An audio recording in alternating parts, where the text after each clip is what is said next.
Buenos días, Mar. Bienvenida a esta también tu biblioteca de la Facultad de Enfermería, Fisioterapia y Podología de la Universidad Complutense de Madrid. Pues muchísimas gracias y sí, también ha sido mi facultad durante una temporada, ¿no? Pues yo también he cursado estudios de posgrado aquí en esta facultad, así que muchísimas gracias por recibirme y así es un placer venir a veros. Nada, mujer, eres chica Complu, o sea, Sí. ¿qué menos te podemos ofrecer? Bueno, eres la portavoz y adjunta a la dirección del Colegio Oficial de Enfermería de Madrid. Eso es. ¿Es ahí? Sí, lo he dicho todo correcto.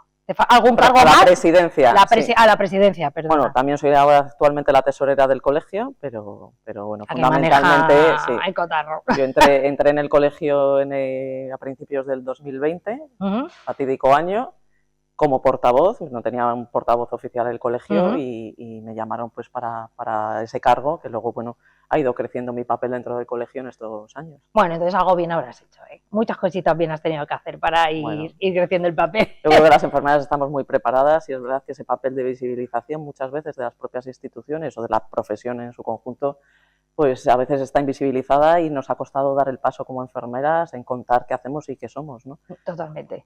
Entonces, bueno, pues es verdad que estas funciones, ¿no?, tan de gestión y de dirección es importante que queden representadas y por eso estás aquí, para que te entrevistemos y conocerlo mejor. Bueno. Vamos a empezar por el principio. Evidentemente, eres enfermera. Sí, señora. Entonces, no vamos a hablar del año en el que te graduaste, porque aquí nunca desvelamos la edad de las personas, ¿vale? De nadie, ni la vuestra ni la mía. Pero sí que podemos decir que eres enfermera y me gustaría preguntarte por qué decidiste estudiar enfermería, cómo acabaste estudiando enfermería. Bueno, la respuesta fácil sería que mi padre, desde que yo tengo 6 años, ha sido un paciente crónico, ya falleció hace un par de años, pero ha sido un paciente crónico muy complicado además y eso al final te hace tener un contacto con la profesión más cercana, ¿no? Y con esa necesidad de cuidar, ya en el propio domicilio, pero también con los ingresos que ha tenido, ¿no? Y acompañarle durante esa enfermedad. Esa, ya te digo que sería como la respuesta fácil, pero es verdad que cuando tú tienes una edad, como ahora los jóvenes, ¿no?, que ya se han presentado a la EBAU, nuestra selectividad de entonces, que también la hice en esta universidad, en la Facultad de Veterinaria, pues te planteas qué quieres hacer con tu vida. Y muchas veces pues hay gente que tiene una vocación muy clara de este es mi camino, ¿no? Yo quiero ser astronauta y voy a ir por aquí porque esto lo quiero hacer en mi vida. Y en mi caso es verdad que me planteaba hacer algo que aportase valor a las personas. O sea, no quería pasar por la vida solo pensando en mí o solo pensando en algo muy cerrado, sino en buscar esa trascendencia también en el trabajo diario. Y con 18 añitos, ¿no? Todo esto te lo planteabas, qué bien. Pues a lo mejor la enfermedad que os comentaba pues te hace madurar de otra manera, ¿no?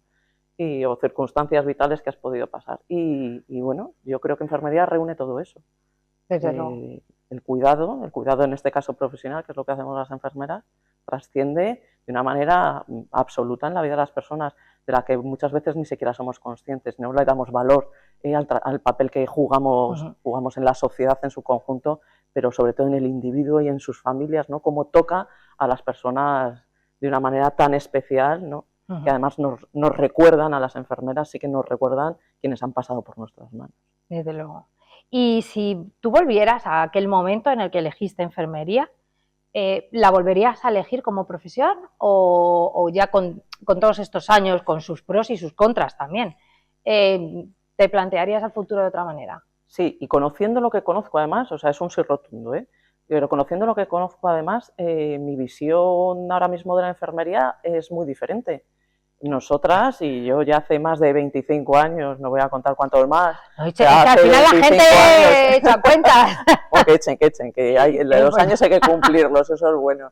Es verdad que lo que yo estudié o cómo nos enfocaban para salir al mundo laboral no tiene nada que ver con el de ahora. Sí, nada. Ahora sabemos que las enfermeras podemos ocupar cualquier espacio donde están las personas y necesitan ser cuidados. Y eso pasa, como tradicionalmente nos conocen, por el hospital y el centro de salud, que era donde nos dirigían un poco cuando salíamos de la facultad, antes escuelas de enfermería en aquellos entonces, y ahora sí es verdad que esa visión se amplía. Por supuesto que estamos en la gestión, por supuesto que también estamos en el ámbito educativo, ¿no? Como enfermeras escolares también, como referentes, como profesión autónoma también, con nuestras propias consultas, trabajando también en ministerios, trabajando en esa gestión mucho más alta, haciendo hincapié también en la necesidad de poner esa visión enfermera en las políticas sanitarias para mejorar la vida de las personas. Es decir, nuestro campo de actuación es tan grande en las empresas que podemos hacer, en las consultorías, en la industria farmacéutica, podemos hacer tantas cosas que yo creo que es un sí rotundo. Si ya lo era hace unos años, ahora muchísimo más, porque además yo creo que es importante, ¿no?, ver cómo nos hemos globalizado, entre comillas, ¿no?, cómo incidimos en todos los aspectos de la vida social, ¿no?, ahora mismo. La verdad es que yo creo que hemos ido, o sea, la enfermería ha ido abriendo las salas, ¿no? O sea, al principio era una salida profesional muy, muy, muy orientada y cada vez más y en más espacios, ¿no? Sí.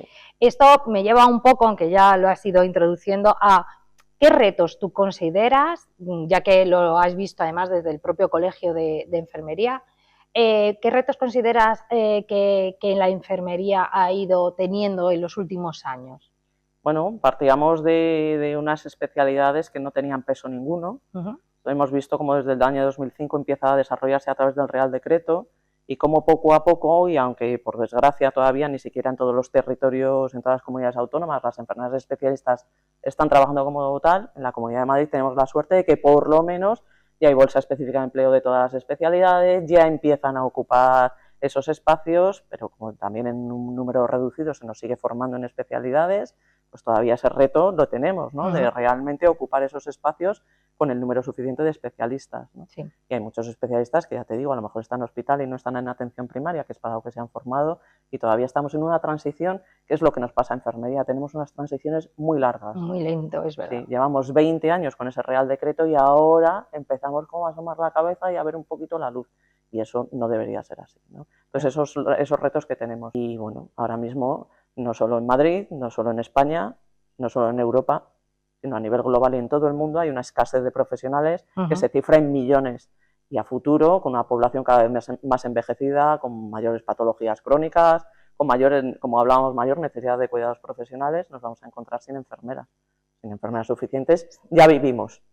Y así nos pasa. Y así Quiero nos decirte que efectivamente no podemos ocupar esos espacios, sobre todo en el ámbito de la prevención de las enfermedades y la promoción de la salud, para tener una población que envejezca mejor, con más salud, que se sepa cuidar mejor, que es también a lo que nos dedicamos las enfermeras, a enseñar a cuidarse a ellos mismos, ¿no?, el autocuidado, para que consuman menos recursos sanitarios además y podamos, pues eso, tenerles menos malitos, en este caso. Al final, que estemos todos mejor, ¿no? Que estén las personas mejor, más sanas durante más tiempo. Si son enfermedades que estén, o sea, si tienen enfermedades crónicas, que estén estables durante más tiempo, y también que el Sistema Nacional de Salud también esté sano, ¿no? Esté con menos gasto y se lleve mejor. O sea, que efectivamente al final es fundamental estar bien formadas, conseguir a nivel legislativo la categoría que tenemos, que deberíamos tener, y no tenemos, y poco a poco ir pudiendo avanzar. Pero nos estamos poniendo súper serias y esto no es una entrevista tan seria. Entonces vamos a relajarnos un poquito. Tú seguro que tienes 1000 anécdotas porque haces muchas entrevistas como portavoz. Te pido que me cuentes alguna anécdota, algún chascarrillo, algún momento divertido que hayas tenido, alguna metedura de pata, no sé, cuéntanos. Bueno, meteduras de pata y sobre todo al principio es muy fácil, porque además ya sabes que cuando te enfrentas a una entrevista, ya bien sea en directo o no, es verdad que las palabras a veces, depende de dónde te corten una frase, pueden significar una cosa u otra, ¿no? Y eso es verdad que lo vas aprendiendo. Pero así por contarte una anécdota, y fue también en la época de la pandemia, en pleno confinamiento, y además venía de una neumonía bilateral. Ostras. Me estaba recuperando en casa, pero ya estaba mucho mejor, y no era COVID. O sea, me pilló justo... Te pilló la época del COVID sin ser COVID. Yo ya estaba en casa, hostia, qué original en casa antes, y yo ya estaba ingresada en mi casa antes que nos encerrasen, ¿no? Pero bueno, ya saliendo de esa etapa, pues mis hijos eran muy pequeños. El pequeño todavía tenía pañales y la mayor los acababa de dejar. Yo estoy en ese punto. Pues justo, mi marido también teletrabajando. ¿También usaba pañales tu marido? También. También. En su época, yo sé, pero eso también hace más años. Pero es verdad que él teletrabajaba en casa y yo también estaba en aquellos momentos teletrabajando, pero ya te digo, me estaba recuperando. Y los dos pequeños. y los 2 pequeños lo que quieren es tu atención, más en esos momentos que no pueden salir, ya sabemos todos lo que es tener niños en casa. Sí. Pues le dije, te tienes que ocupar, entro en Telemadrid en directo. Pues me cerré, yo hacía las entrevistas en nuestro dormitorio, me cerré, trabajaba con los niños allí. Y claro, los niños al final quieren su atención, efectivamente, pues decidieron hacer ariete contra la puerta, saltar el pestillo en mitad de la entrevista. ¡Ostras! Pero justo como era el final, solo se oye el pum y me despedí. O sea, menos mal que no por el momento del niño de pañales. ¡Mamá! Efectivamente, asomando a la cámara, ¿no? Que hay muchos sí, hay así, mucho pues, paso, mucho paso. Por los pelos, Madre pero mía. de esos momentos un poco tensos. Sí. Además, yo te le seguro desde detrás de la puerta y diciendo, madre mía, por favor, que corten rápido. Sí, pero venga, preguntas rápidas que esto se acabe ya. Sí. O sea que... Y luego también tú has estudiado entonces aquí en la Complutense, el posgrado. Hice 2 expertos universitarios aquí. ¿Y alguna anécdota de aquí de la facultad que te acuerdes? Que tengas o un recuerdo, la cafetería, tomar... Poco, porque en los posgrados es verdad que vienes a hacer los posgrados ya te pilla más adulta después de trabajar y ya... Sí, no, ya se lleva diferente, ¿no? Es que yo vivía la diplomatura, que era en su momento aquí, y sí visité mucha cafetería. Claro, pero... Muchísimo. Ese césped estaba muy trabajado. Eso es. Pero es verdad que ahora entrando, ¿no? y viniendo aquí a vuestra biblioteca... ¿Recuerdas esos pasillos que no han cambiado tanto? No, por dentro sí, tengo que decirte, ¿eh? Las aulas están totalmente actualizadas. Algunas se veía y demás, el mobiliario ya lo vemos que ha cambiado mucho, pero ese aire que todavía mantiene esta facultad no ha cambiado tanto. Y eso yo creo que también es bueno, ¿no? Que perduren las instituciones más allá de los tiempos. A mí me gusta. Que se vayan adaptando, ¿no? Y eso toca, ¿no? Transformarse, pero sin perder un poco la esencia, ¿no?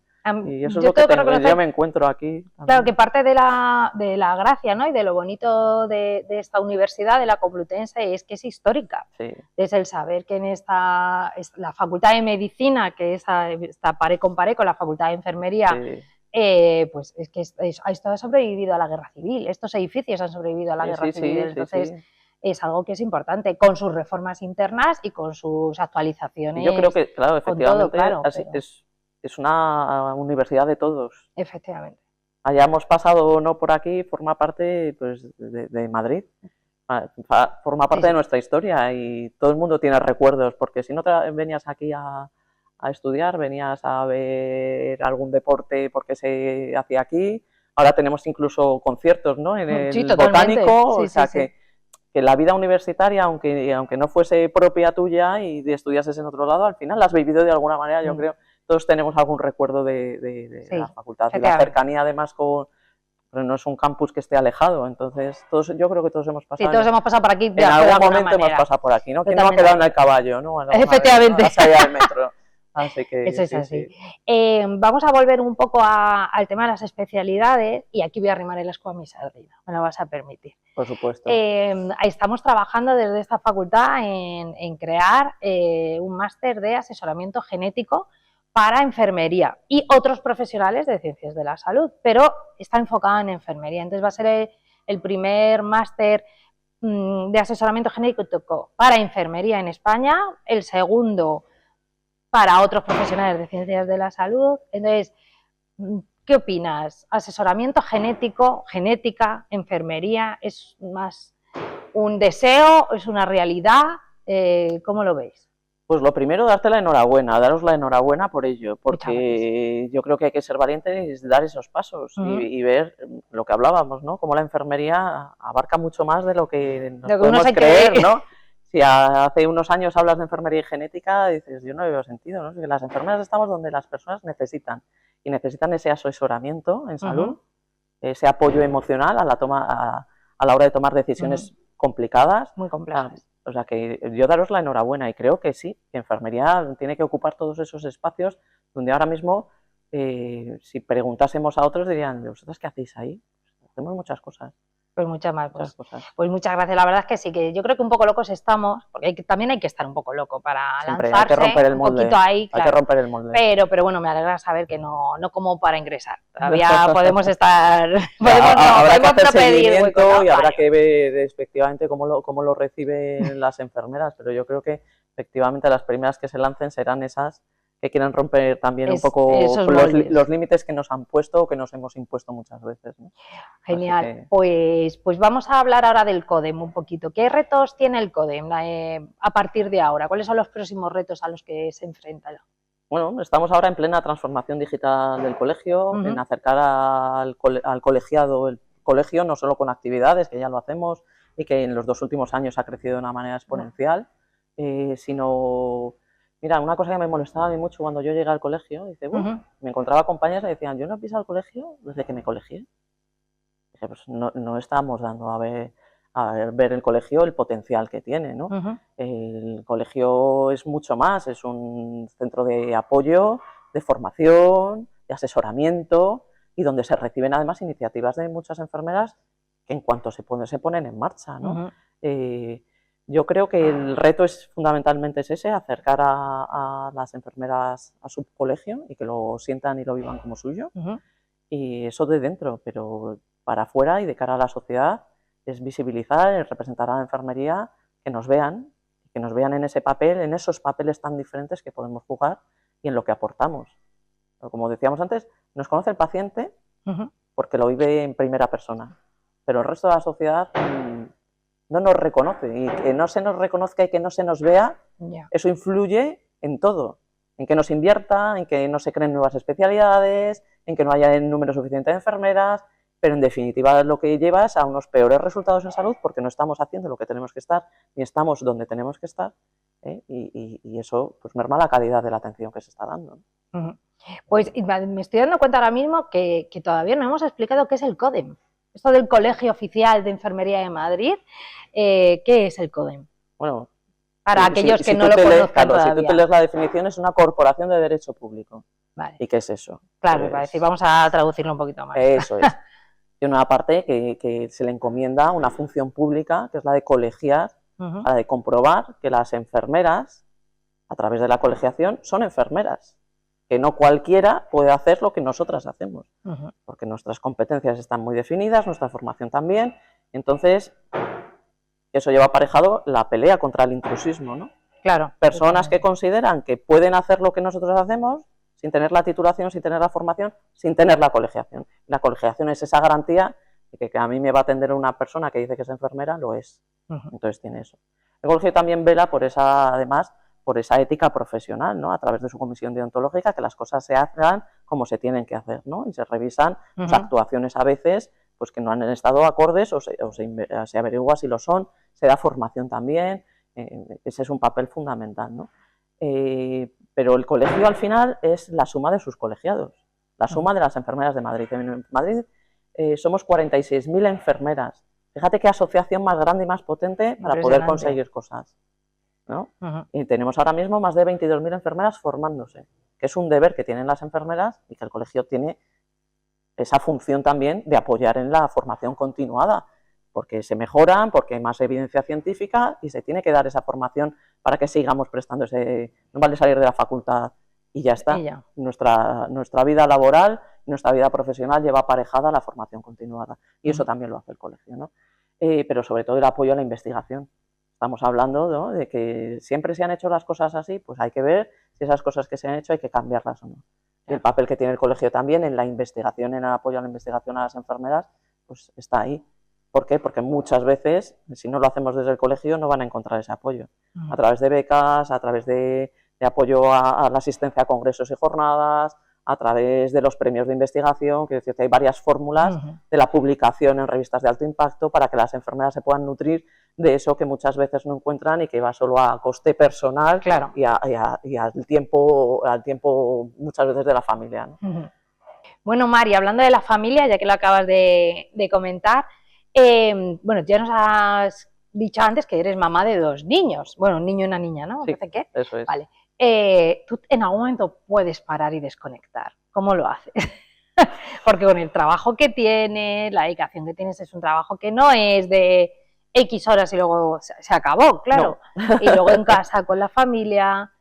Cuéntame, ¿cómo Bueno, pues yo desconectas? creo que la maternidad y la paternidad ahora mismo es difícil de compaginar con la vida laboral de cualquiera. Totalmente de acuerdo. Bueno, es verdad que a lo mejor mi trabajo me exige, bueno, y para mí también es un privilegio estar donde estoy, he de decirte, ¿no? Pero es verdad que te exige una dedicación, estar fuera siempre de horario. Pero bueno, en casa su padre suple mucho y tenemos una muy buena conciliación entre los dos, y que es al final con quien concilias, Claro. con quien tienes al lado. Y bueno, al final a mí, y aprovecho porque es verdad que estando en la biblioteca, y para mí la lectura es un gran escape, porque te sumerges en un libro, te sumerges en una historia y te hace olvidarte de todos esos ruidos mentales muchas veces que tenemos, ¿no?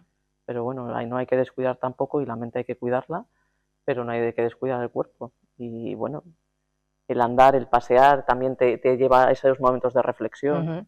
Y yo hago yoga y hago pilates, y entonces, bueno, pues también O sea, nada de alto impacto, cuerpo. procuro. Y es verdad que durante el curso a lo mejor es más complicado, pero llega una buena época en verano siempre, pues donde todos bajamos el ritmo, y es donde hay que aprovechar para hacer todas esas cosas que uno se deja más o menos descuidadas durante el resto del año. O sea, tu epigenética en verano mejor que en invierno. Siempre. La salud siempre, epigenética mejor en verano que en invierno. Siempre. Bueno, pues te voy a prescribir que intentes cuidarla a lo largo de todo el año. Hay que intentarlo, es verdad. Que luego es verdad que con los niños, gracias a Dios, como van creciendo, te van acompañando a esas cosas. Ya te los puedes llevar a pasear a ciertas horas, puedes hacer algo, puedes hacer actividades con ellos, a bicicleta, lo que sea. Sí, o sea, o llega a ocurrir hay eso, vida, ¿no? Hay vida más allá de los pañales. Todavía no he llegado, hay vida más allá de los pañales, pero sí. Lo mío todavía es más que yo les acompaño a ellos, no yo a mí. Y además siempre como medio agachada, ¿no? Con el tirón del lumbago. Pues no. Luego es verdad que van creciendo y por suerte pues puedes hacer esas actividades que a ti también te apetece hacer, ya con ellos y de otra manera. Qué bien. Entonces ellos ya empiezan a acompañarte a ti, ¿no? Empieza ese cambio de papeles, ya te llamaré. Ese cambio de papeles cuando quieras, ya lo sabes. Ya lo sabes. Y bueno, pues aprovechando que una de tus maneras de escape es la lectura, cuéntanos. O sea, sabes que nos gusta siempre terminar nuestras entrevistas con una recomendación. Entonces, ¿qué libro nos recomiendas leer, Mar? Bueno, pues os he traído un libro pensando además en qué podía traeros yo que estuviese relacionado con los cuidados, pero que no trascendiese más allá de la visión enfermera de los cuidados. Vale, qué difícil. Hacer además esa reflexión sobre cómo en la sociedad entendemos el cuidado, tanto el cuidado profesional que hacemos las enfermeras, como esos cuidados desde la maternidad, de la paternidad, o del cuidado de nuestros familiares. O sea, en general, pensar en qué significa para nosotros la ética del cuidado y cómo la ponemos en valor en nuestra sociedad. Entonces te he traído un libro que se llama Tiempo de cuidados, de Victoria Camps, ya tiene unos añitos, ¿vale? De la editorial ARPA, que pues eso, habla de la ética del cuidado como un tema central en la sociedad, ¿no? Cómo no se le está dando valor o cómo no se le ha dado históricamente valor, y qué es lo que nos jugamos un poco al no valorar el cuidado en su extensión y en su profundidad, ¿no? Entonces, ahora que además llega la época de verano, claro, llega el verano, más, vamos a la playita, a la piscina, además tiene un tamaño que entra bien en el bolso de la playa. Muy bien, o sea, es de fácil lectura y sobre todo muy reflexiva. Bueno. Ahora que tenemos la cabeza, o que vamos a tener la cabeza menos llena de otras cosas. De ruido, que lo has dicho antes muy bien. El ruido hay que silenciarlo en la medida que podamos, pero además vivimos en una sociedad con mucho ruido, muchos impactos, y hay que, pues eso, buscar esos momentos que yo los encuentro a través de los libros, y me gustaría regalártelo además. ¡Hola! Bueno, a la biblioteca. Uy, perdón, que me toca. Bueno, me toca aquí al micrófono. A la biblioteca. A la biblioteca. Pero que seas la primera en leértelo. Pues muchísimas gracias. Y espero, ya hablaremos de él. Qué chulo, sí, desde luego. Espero que... Con un gin tonic, por lo de cuidar la epigenética. Que conoces a Victoria Camps, además, filósofa, que ha sido presidenta del Comité de Bioética de España. O sea, creo que totalmente, vamos, es que no es fácil, no esperes que sea es una filosofía que puede entender cualquiera, que yo creo que es importante acercarse en esa sociedad de ruido, el hacernos pensar, el Totalmente, hay que pararnos a reflexionar. reflexionar, el saber qué queremos para nosotros, qué queremos para los nuestros y qué queremos para la sociedad en la que vivimos. Pues Mar, millones de Espero que lo gracias. disfrutéis. Seguro que sí. Lo leeré, la primera, lo prometo, me comprometo a ello y lo dejaremos aquí en la biblioteca para que puedan disfrutar de él todos los lectores que pueden venir de aquí, de todas las facultades, ¿no? Y bueno, darte las gracias. Sé que tu agenda es muy complicada. Muchísimas gracias por hacernos este hueco. Muchas gracias al Colegio de Enfermería por todo el trabajazo que hacéis, por y para la enfermería, pero también para todos los ciudadanos, porque al final cuanto mejor esté la enfermería, mejor se realiza nuestro trabajo, que es cuidar a los demás. Eso procuramos, yo daros las gracias y bueno, sabemos que tenemos mucho trabajo por delante y bueno, siempre es una alegría poder contar lo que hacemos y poder reunirnos y bueno, pues siempre profesionales y compañeros y compañeras. Eso es. Pues nada, darte las gracias. Nada. A ti, a vosotros, a vosotras y bueno, pues eso. Encantadísima de esta charla tan agradable y tan ilustrativa. Muchas gracias.